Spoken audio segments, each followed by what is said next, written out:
Let me paint a picture. You make decent money. Not millionaire money, but not struggling either. You pay your bills on time. You don't feel reckless. You're not buying yachts.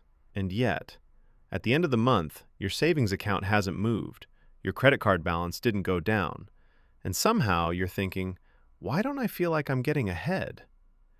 If you've ever looked at your income and thought, this should be enough, so why doesn't it feel like it? This mission is for you.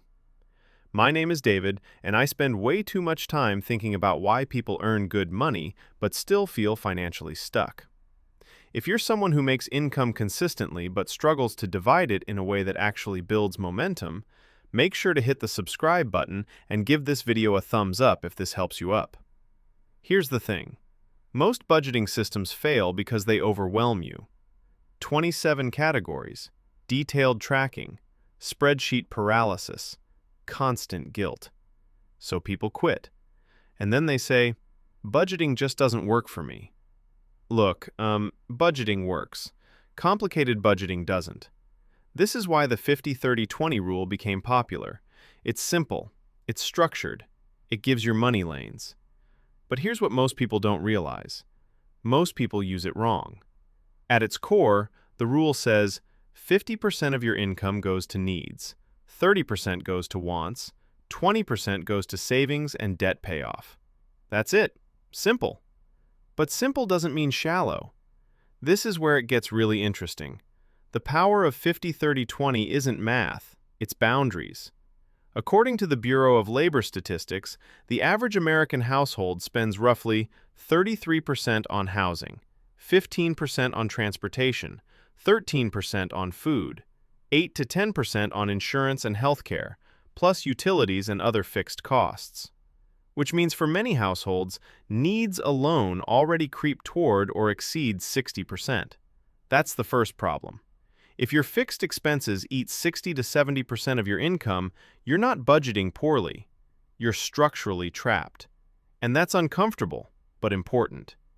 Now, you might be thinking, David, my rent is high. I can't magically lower it. Correct. But here's the uncomfortable truth. If your needs consistently exceed 50%, your income or cost structure needs to change, not your discipline. The 50% rule is a diagnostic tool. It reveals imbalance. It doesn't shame you. It exposes reality. Let's use an example. You bring home $4,000 per month after taxes. Under 50-30-20, needs, 50%, equals $2,000. Wants, 30%, equals $1,200. Savings/debt, 20%, equals $800.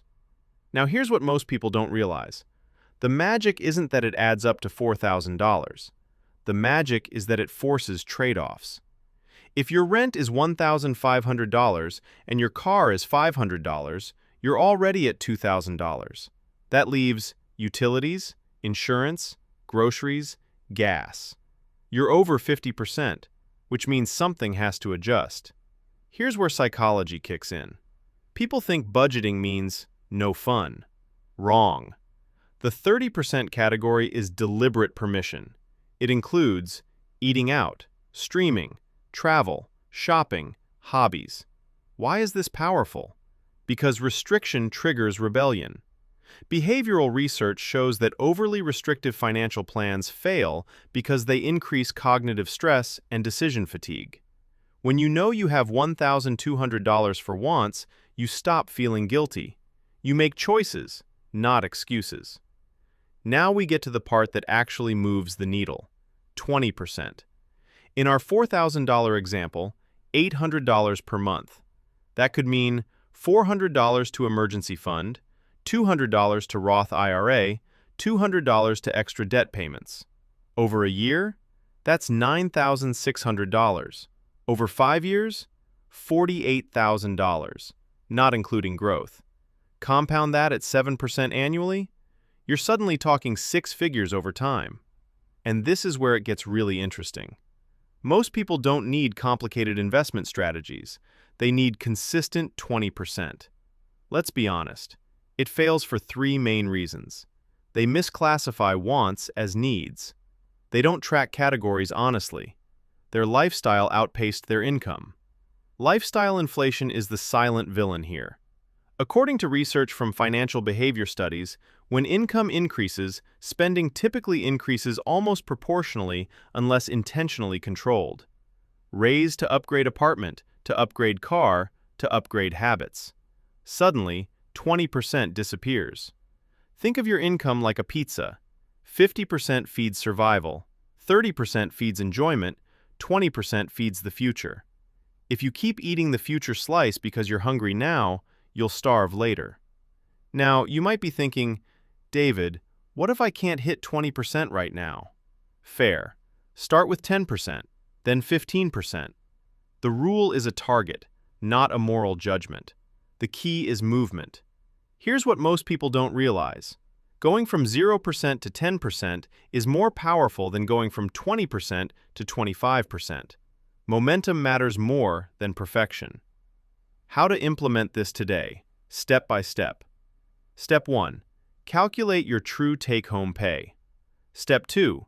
Multiply by 0.50, 0.30, 0.20. Step 3. Categorize your current spending. Step 4. Identify where you're out of balance. Step 5. Adjust gradually. No complicated tools required, just honesty. Let's be clear. If you're deep in high-interest debt, 20% may not be aggressive enough. If you're trying to build wealth quickly, 20% may be too conservative. If your cost of living is extreme, 50% may not be realistic. The rule is a baseline framework. It's not sacred. Professionals use frameworks to diagnose, then they customize. Here's what most people don't realize. 50-30-20 reduces decision fatigue. When you know your boundaries, you argue less with yourself. You feel less guilt. You stop wondering if you deserve something. Money stops being emotional. It becomes structured. That calm is powerful. Let's zoom out. If you consistently invest 20% of your income over 25 years, even on an average income, you're statistically positioned far ahead of most households. Not because you out-earned them, because you out-structured them. Wealth is rarely explosive. It's disciplined. Before this video ends, write down your monthly take-home income. Calculate 50%, 30%, 20%. Compare to reality. Pick one adjustment this month. 1, not 10. Consistency beats intensity. Look, budgeting doesn't have to feel like punishment. The 50-30-20 rule isn't restrictive. It's stabilizing. It gives your money lanes. It gives your future a slice. It gives your present permission.